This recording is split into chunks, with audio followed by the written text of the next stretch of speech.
Hi, I'm Eleanor, and welcome to the Eleanor Stories, where every story has a deeper truth. I lived with my husband, Brian, in a quiet suburb outside Denver, on a street so tidy and calm that people slowed their cars just to admire the flower beds and trimmed lawns. Our house looked like the kind of place where nothing bad could happen. Blue shutters, clean porch, white curtains in the front windows. In December, Brian hung warm yellow Christmas lights along the roofline. In spring, I planted petunias in clay pots by the steps. On summer evenings, neighbors walked their dogs past our mailbox and waved at us like we were part of a picture they trusted. From the outside, our marriage looked ordinary, even happy.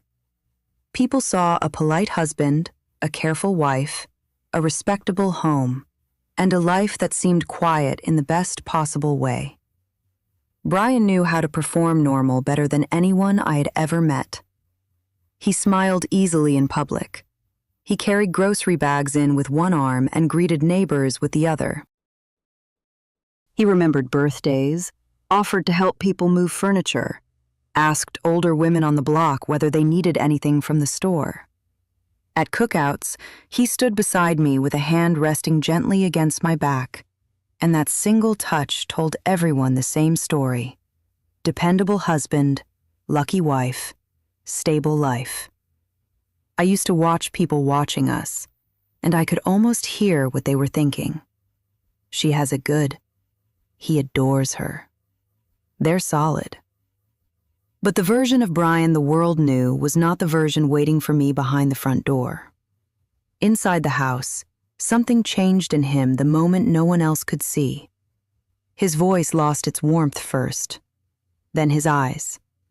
Then the whole room would shift around his mood like a house settling before a storm. He could humiliate me over the smallest thing, the way I folded towels, how long I spent at the grocery store, the tone he imagined in my voice, the fact that I called my sister in Phoenix too often, the way I looked at him when he spoke. He controlled things I never thought another person could control. What I wore when we went out, how much I spent, who I talked to, when I went somewhere, why I was there, why I took so long, why I seemed nervous, why I was quiet, why I answered too fast, why I answered too slowly. I became afraid of ordinary moments. At first, he didn't hit me. That mattered to me then because I was still trying to protect the lie I told myself. I said he was stressed. I said work had changed him. I said money problems made people sharp with each other. I said every marriage had ugly seasons. I said real abuse looked different, sounded different, left clearer evidence. So when he slammed cabinet doors hard enough to rattle the plates, I called it temper. When he threw his keys across the kitchen and they hit the wall, I called it frustration. When he boxed me in by the counter and demanded answers to questions that made no sense, I called it a bad night. I kept shrinking the truth down until I could still step over it. Then, one evening, he threw a glass. It shattered against the wall beside me in the kitchen, exploding into bright pieces that sprayed across the tile. I remember the sound more than anything. Sharp, immediate. The kind of sound that enters your body before your mind understands it. I stood there with my hands frozen at my sides, my heart pounding so hard it hurt. One tiny piece of glass slid across the floor and stopped near my foot. Brian stared at me, breathing hard, and I waited for him to say he was sorry. Instead, he said in this low, furious voice, "Look what you make me do when you keep pushing." That sentence changed something inside me, though not enough. Not yet. The next morning, he brought me white roses and coffee from my favorite place. He said he hadn't slept. He said he was ashamed. He said work was crushing him, and he felt like he was failing at everything. He told me I was the best thing in his life, and he didn't know what had come over him. Then he cried. And that was almost worse than the shouting, because it made me comfort him. I heard myself telling him it was okay. I heard myself promising we would both try harder. By evening, the broken glass was gone, the roses were in water, and the house looked normal again. That became the pattern of my marriage. Tension, explosion, apology, calm. Then back again. The calm was the trap. During those days, Brian was attentive, soft-spoken, almost tender. He made coffee before I woke up. He texted to ask whether I needed anything from the store. He brought home lemon cookies I liked and kissed my forehead as though nothing ugly had ever passed between us.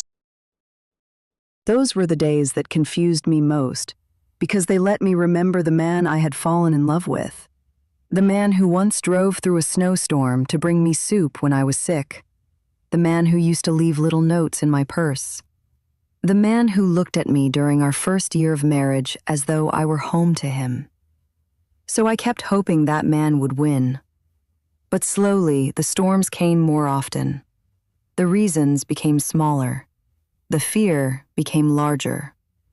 Brian started grabbing my arms when he was angry, squeezing hard enough to leave bruises shaped like fingertips. Once, he shoved me backward into the laundry room dryer so hard that my hip throbbed for days. Another time, he flung a ceramic bowl into the sink just because dinner was late. He never had to hit me in the face. The message was already clear. He could hurt me whenever he wanted. And I had learned that what frightened me most was not even the pain. It was his certainty, his belief that he had the right. I learned how to hide things. Long sleeves in warm weather, makeup over yellowing marks, smiling at neighbors when my stomach was tight with dread. I learned the sound of his truck pulling into the driveway and the meaning of his footsteps in the hall.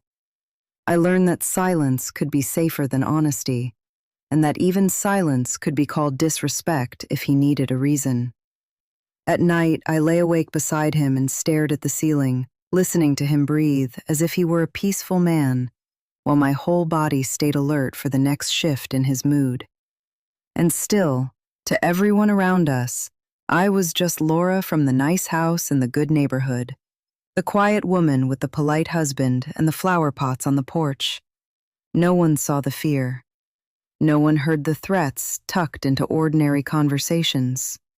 No one knew how small my life had become inside those walls. I knew. I just still didn't know how to leave.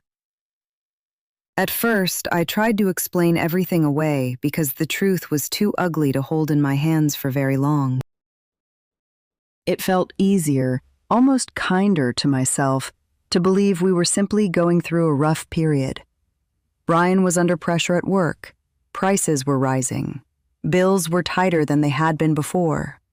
We were both tired, both strained, both saying the wrong things at the wrong time. That was the story I repeated to myself while I rinsed dishes, folded laundry, drove to the store, and stared at my own face in the bathroom mirror. If I said it often enough, maybe it would become true. Maybe I would wake up one morning and find that all of this had really been temporary, just a dark stretch of weather passing over the house. After every fight, Brian knew exactly how to pull me back from the edge of my own alarm. Sometimes he begged for forgiveness with such desperate sincerity that I felt cruel for staying angry. Sometimes he brought flowers, always carefully chosen, always tied with a ribbon as if tenderness itself could erase fear. Sometimes he came home with takeout from places I liked, set the bags on the counter, and spoke in a soft, tired voice that made him sound like a man ashamed of his own weakness. He would say he hated what he'd become. He would swear it would never happen again. He would promise counseling, promise change, promise peace. And for a few days, sometimes even a few weeks, he behaved so gently that I started doubting my own memory. That doubt became one of the worst parts. I would remember his hand crushing my arm, then see that same hand setting down a mug of tea for me without a sound. I would remember the way he cornered me in the hallway, then watch him hold the front door open for me, as though he were the most considerate husband in Colorado. I would remember how violently he had thrown something across the room, then hear him laugh with the cashier at the hardware store and think, maybe I'm making too much of it. Maybe I'm too sensitive. Maybe I should have kept quiet. Maybe I did push him. The mind does strange things when it is trying to survive. Mine began sanding down the sharpest edges of reality just so I could keep moving through my days. I told no one what was happening. Not my friends, because I had already smiled too many times and told them we were fine. Not my coworkers, because I couldn't bear the thought of pity in their eyes, or worse, disbelief. Not even my sister Megan in Phoenix, though she had known me my whole life and could hear changes in my breathing over the phone. She asked questions sometimes in that careful way people do when they sense something wrong but do not want to scare you away. "Are you happy?" she once asked me very quietly. "Like really happy?" I stood at the kitchen counter, twisting the phone cord around my fingers, and said yes so fast it sounded rehearsed. She was silent for a second too long. Then she changed the subject. After that, I called her less often. Shame is a lonely room. I lived in it for years. I was ashamed that I had let things get this far. Ashamed that I kept forgiving him. Ashamed that I still loved pieces of him. Ashamed that I was hiding bruises under sweaters while pretending to be a grown woman with a stable life.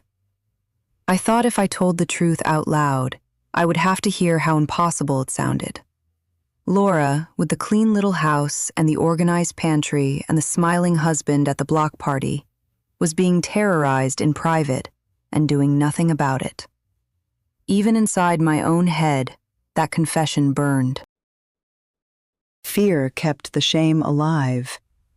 Brian never had to say, "Don't tell anyone," in plain words. He didn't need to. The message was woven into everything. Into the way his face changed when I mentioned Megan. Into the way he asked who I had lunch with, what we talked about, whether I had complained about him. Into the low, dangerous calm in his voice when he said that private things should stay private, that disloyal wives destroyed families, that some women invited trouble by humiliating their husbands to outsiders. Once, after I came home 10 minutes later than expected from the grocery store, he stood by the sink and asked, "Who were you really with?" I said no one. He nodded like he did not believe me, then smiled without warmth and said, "Good. Keep it that way." I began editing myself everywhere. Every call, every text, every casual conversation. I avoided details. I stopped making spontaneous plans. I answered messages late so he wouldn't ask why I was on my phone. I turned down invitations because it felt safer than inventing explanations later. Little by little, my world narrowed until it was mostly the house, the store, work, and the constant effort of keeping him calm. I told myself I was protecting our marriage. The truth was that I was disappearing inside it. Sometimes I would stand in the shower after a fight and let hot water run over me until the bathroom filled with steam, and I would try to remember who I had been before I started flinching at the sound of footsteps. I used to laugh loudly. I used to call my sister 3 times a week. I used to buy bright dresses because color made me happy. I used to sing while driving. Those things slipped away so gradually I almost didn't notice. Brian never announced that he was taking them. He just made each one feel inconvenient, childish, suspicious, or unsafe until I abandoned it myself. And every time I thought, "This is unbearable," he became kind again. That was the hook lodged deep inside me. Not only fear, hope. Hope that this apology meant something different. Hope that this bouquet was the last one after the last blow-up. Hope that the man who once loved me gently was still there under all that anger, waiting to come back for good. I clung to that hope even as it humiliated me, because without it, I would have had to face the full shape of my life. I was not living through a rough period. I was being worn down, day by day, by a man who knew exactly how to hurt me and exactly how to keep me from leaving. Over time, our marriage stopped feeling like a relationship and started feeling like a sealed room with no windows. The walls were invisible, but I felt them everywhere. In the way I spoke, in the way I moved through my own kitchen, in the way my shoulders tensed before Brian's key even touched the lock. I was no longer living from day to day. I was living from mood to mood, measuring safety in fragments, trying to predict the weather inside one man's face. The fights came more often, and what frightened me most was how ordinary that became. There was no dramatic beginning anymore, no clear line between a good evening and a bad one. A harmless question could turn into an accusation. A silence could become disrespect. A forgotten errand could become proof that I did not care about him, did not value what he did for us, did not understand how much pressure he was under. He could begin dinner quiet and finish it furious. He could wake up irritated by nothing I could name. Sometimes I thought even he no longer needed a reason. Anger had become the true atmosphere of the house, and I was breathing it all the time. Loneliness changed shape too. At first I'd felt lonely because I could not tell anyone what was happening. Later I felt lonely because I could no longer reach myself. I had become so careful, so managed, so constantly alert that even when I was alone, I did not know how to relax. I would stand in the grocery store, staring at shelves of cereal, and realize I had no idea what I wanted. I would sit in my car outside the pharmacy and keep the engine running because going home too early made me nervous, but going home too late made me nervous too. There was no peaceful direction left. Even empty time felt dangerous. I stopped feeling fully alive in small, humiliating ways. I noticed that I no longer sang in the car. I no longer left books half open on the couch because I had trained myself to tidy everything before Brian came home. I no longer wore sleeveless tops, even in heat, because there was always some fading mark on my upper arms, some yellowed bruise near my shoulder, some tenderness I did not want questions about. I kept cardigans in my office, in my car, near the front door. I learned which makeup covered best under bathroom light and which scarves sat naturally enough around my neck to look like style instead of concealment. Once, in June, Denise from across the street caught me watering the flowers and said, "You always look so put together. I swear, Laura, I don't know how you do it." I smiled and thanked her while my wrist throbbed under the cuff of my sleeve, where Brian had twisted it the night before. The compliment landed on me like something cruel, though Denise meant no harm. Put together. That was exactly what I had become. Carefully assembled, neatly arranged, held in place so nothing ugly spilled out where others could see it. I smiled in public almost automatically by then, at work, in stores, at neighborhood cookouts.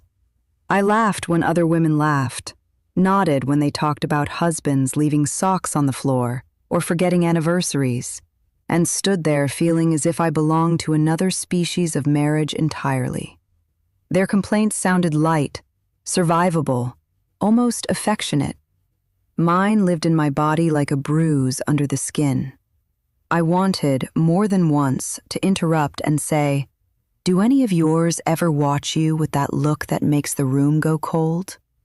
Do any of yours grip the back of your neck so gently in public that nobody notices, then dig their fingers in the moment you are alone? Do any of yours make you rehearse simple conversations in your head before you walk through your own front door? But of course, I never said any of that. I kept nodding, kept smiling, kept protecting the life that was destroying me. The strangest thing was how capable I still looked. I paid bills. I answered emails.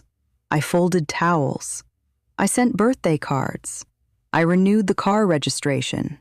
I made casseroles for neighbors when someone had surgery. I functioned so well on the surface that even I sometimes mistook it for strength. But survival is not the same thing as living. Survival is mechanical. It is the body carrying itself through routines while the spirit goes dim. At home, I became expert in prevention. I could sense a blow-up coming from the set of Brian's mouth, from the way he dropped his keys, from how long he paused before answering a harmless question. I learned to lower my voice before he asked. I learned not to mention certain topics after 7 in the evening. I learned that if his boss had called, dinner had to be perfect, the television low, the dog next door better not bark. I learned the sequence of retreat. Apologize, soften, step back. Do not challenge. Do not explain too much. Do not cry unless it seems useful. Do not look defiant. Do not look blank. There should not be a skill set for surviving your husband's temper, but I had one. And still, I could not always prevent it. One night, he accused me of ignoring him because I had not heard him speak from the hallway while I was running the vacuum. Another time, he asked why I had spent $12 more than usual at the store and treated my confusion like deceit. Once, he grew so cold over nothing I still cannot name that I spent the entire evening moving around the kitchen as if there were broken glass on the floor. He did not even raise his voice that time. He just watched me. Sometimes that was worse. When he was loud, at least I knew where the danger was. When he went quiet, it felt like standing near the edge of something deep and invisible. Inside me, fear, loneliness, and emptiness began settling into permanent places. Fear in my chest, loneliness in my throat, emptiness somewhere behind my ribs, where hope used to flare up and now mostly flickered. I remember standing at the bathroom sink one morning, brushing concealer over a bruise and suddenly thinking, this is my life now. Not because I had chosen it, but because I had stayed long enough for it to become normal. That thought did not come with tears. It came with a numbness that frightened me more. I was getting used to being diminished. Every day I waited for the next storm to break inside the house. Even on calm evenings, I waited. Even on the rare weekends when Brian was almost gentle, I waited. Tension became my native language. I carried it into sleep, into errands, into conversations, into the way I held a coffee cup. I cannot explain to anyone who has not lived it how exhausting it is to remain braced all the time. You begin the day already tired. You end it with your jaw aching from all the words you swallowed. And yet from outside, everything still looked fine. That was the most terrible part. The lawn stayed trimmed. The dishes got washed. The lights glowed warmly through the windows at dusk. If anyone drove by, they would have seen a respectable house holding a respectable marriage. They would never have guessed that inside, I was slowly vanishing, piece by piece, while pretending nothing was wrong. Sometimes I imagined leaving so vividly that, for a few minutes, it felt less like a fantasy and more like a memory from a life I had not lived yet. I would picture myself packing a single suitcase in silence while Brian was at work, taking only what mattered: my documents, a few sweaters, my phone charger, the framed photo of my mother, the small silver ring Megan gave me years ago. I imagined driving without a destination at first, just putting miles between myself and the house until the tightness in my chest began to loosen. In those daydreams, I always ended up in a small apartment somewhere unfamiliar, maybe on the edge of another city, with thin walls, cheap blinds, secondhand furniture, and the most precious thing in the world: peace. No raised voice in the next room, no footsteps that made my stomach drop, no need to study the weather in a man's face before I spoke. I would sit on the floor with a cup of coffee and breathe like a person who had been underwater too long and finally reached air. Those thoughts came to me in strange places: at red lights, in the shower, folding towels, waiting for the microwave to beep. I would suddenly see a version of myself stepping out of my own life and into something smaller, poorer, lonelier perhaps, but cleaner, safer, mine. I clung to those flashes the way other people might cling to prayer. They reminded me that another world existed, even if I could not yet touch it. But every time the thought of leaving began to sharpen into something like a plan, something inside me pulled back. Fear came first. It was always fear. I was afraid of what Brian would do if he found out before I was gone. Afraid of what he would say, how quickly his face would change, how fast his anger could fill a room. Afraid he would follow me. Afraid he would call my job, call my sister, call everyone I knew, and tell some polished version of the story in which I was unstable, cruel, ungrateful, impossible. He understood appearances too well. He knew how to sound wounded. He knew how to sound believable. Sometimes I thought that if I left him, I would not only lose the house and the life we had built, I would lose the right to my own story. Then there was habit, that quiet jailer people underestimate because it does not look dramatic. Habit had taught me to arrange my days around Brian's moods, to anticipate his needs before my own, to measure safety by compliance. Habit had made suffering familiar, and familiar, no matter how painful, begins to disguise itself as survivable. The known misery of my marriage often felt less terrifying than the unknown shape of freedom. What if I left and could not afford rent? What if I ended up alone in some dim apartment too frightened to sleep? What if I discovered I no longer knew how to make decisions without first asking permission in my head? Dependence wrapped itself around everything, too. Not just financial dependence, though that was part of it. Brian handled enough of our money that I was never fully sure how strong I could stand on my own. But dependence had seeped deeper than bank accounts. I depended on his calm when it came. I depended on his apologies, absurd as that sounds, because they restored a temporary order to the house and let me believe I had not completely ruined my life. I depended on the few gentle versions of him that still appeared now and then. The man who brought coffee, the man who asked whether I needed gas in the car, the man who kissed my temple and said, "We're okay." Those moments were crumbs, but when you have been starved long enough, crumbs begin to feel like mercy. And then there was hope, the most humiliating weight of all. Hope that he would still change.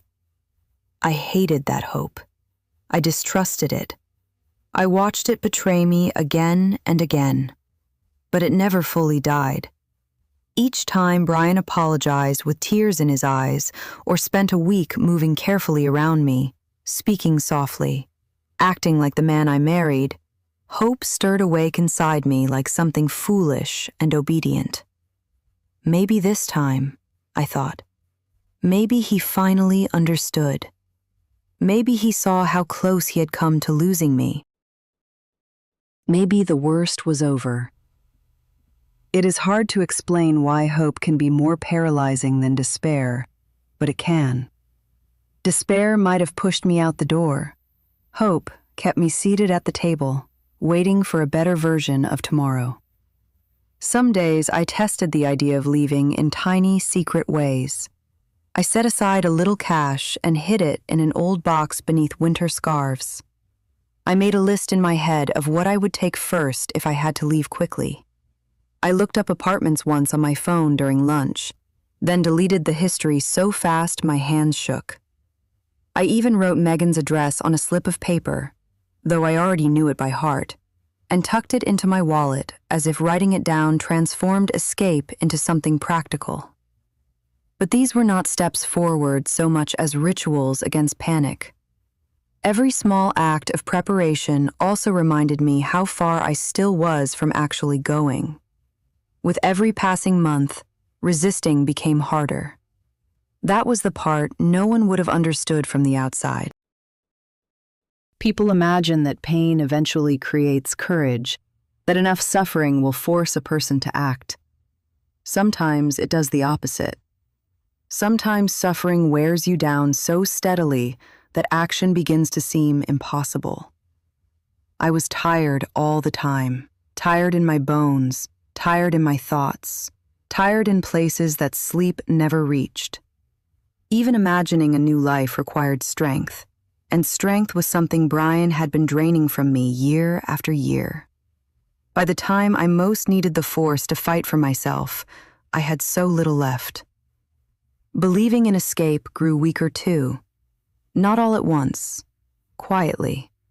I would catch myself thinking not when I leave, but if.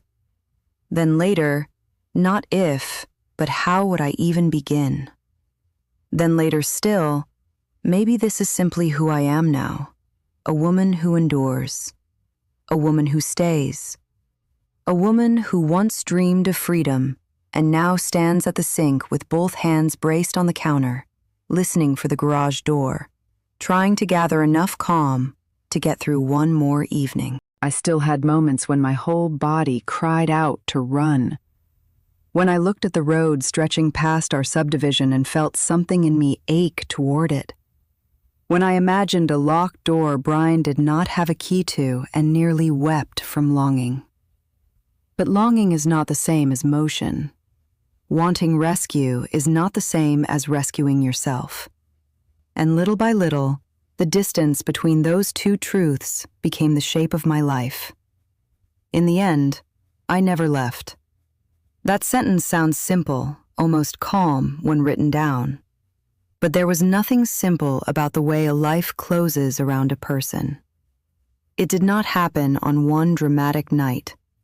It did not happen because of one final threat or one especially cruel fight.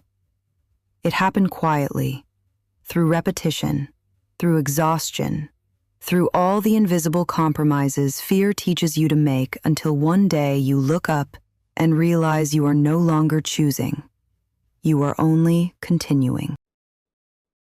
To everyone around me, I remained exactly what I had always appeared to be, the quiet woman in the respectable house outside Denver, the one with the flowers on the porch, and the polite husband who never forgot to wave. I still went to work. I still smiled when neighbors greeted me. I still mailed birthday cards, folded laundry, cleaned the kitchen, and stood beside Brian at social dinners while he played the role of a thoughtful husband with maddening ease.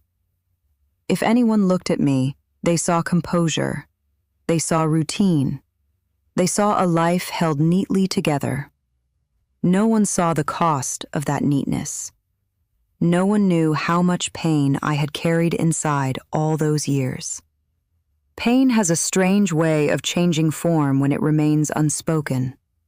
At first, mine had been sharp, full of panic and disbelief. Later, it became heavier, flatter, woven into everything. It settled into my mornings before I even opened my eyes. It sat beside me while I drank coffee. It rode home with me from work. It waited in the hallway at night. I no longer expected rescue, and eventually I stopped expecting revelation too. There was no moment when the world suddenly discovered the truth. No neighbor knocked at the right time. No friend pulled me aside and demanded honesty. No miracle interrupted the pattern. The house held its silence, and so did I. Brian kept being Brian. Some weeks he was attentive enough to confuse me all over again.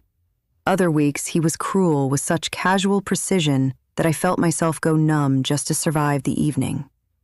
He still apologized after certain outbursts. He still blamed stress, pressure, disappointment, disrespect. He still spoke as though my existence provoked what he did. And I still absorbed it, not because I believed him anymore, not really, but because resisting had come to feel like shouting into locked walls. I knew what he was. I knew what my life was.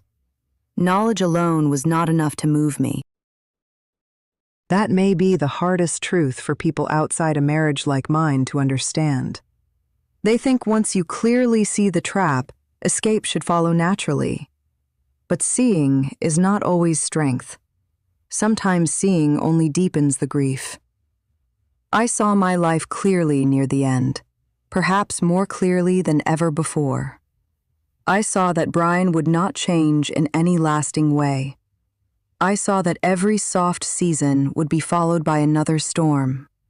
I saw that I'd become smaller, quieter, dimmer under his control. I saw that the love I once defended no longer resembled anything worthy of the name. And still I stayed. Not because staying was good, not because staying was safe, because after years of fear, humiliation, and dependence, staying was the path my damaged heart knew how to walk. There were evenings when I stood at the window, looking out at the streetlights coming on one by one, and felt something close to mourning for the woman I might have been. The woman who would have packed a bag. The woman who would have called Megan and told the truth. The woman who would have chosen a tiny apartment, uncertainty, loneliness, anything over another decade of dread. I mourned her the way people mourn someone they loved and failed to save. Quietly. Repeatedly. Without witnesses.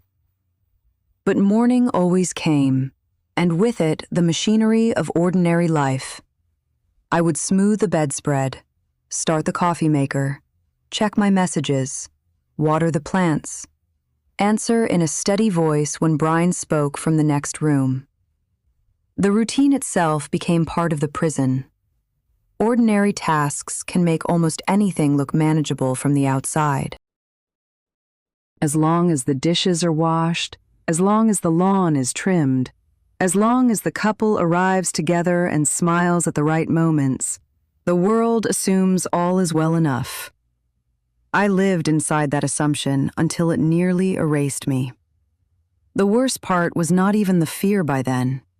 Fear had become too familiar. The worst part was the silence. The silence between what people believed about my life and what it actually was. The silence inside the house after a fight, when objects sat exactly where they had before, but the air felt bruised. The silence inside me whenever I swallowed the truth yet again. I had so much to say by then, so many years of swallowed terror and shame, but no voice left that trusted itself to speak. So the story did not end with freedom.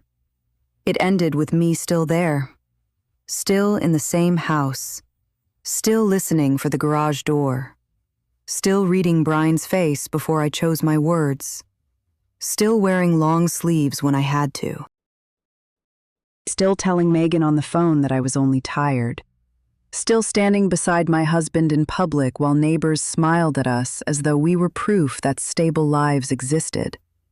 Still lying awake some nights with my eyes open in the dark, feeling the full weight of everything I had endured, and knowing that no one, not truly, knew the half of it. I remained trapped in that marriage, in that world built from fear, humiliation, and silence. And the most tragic part is this. After a while, even I stopped waiting for the door to open.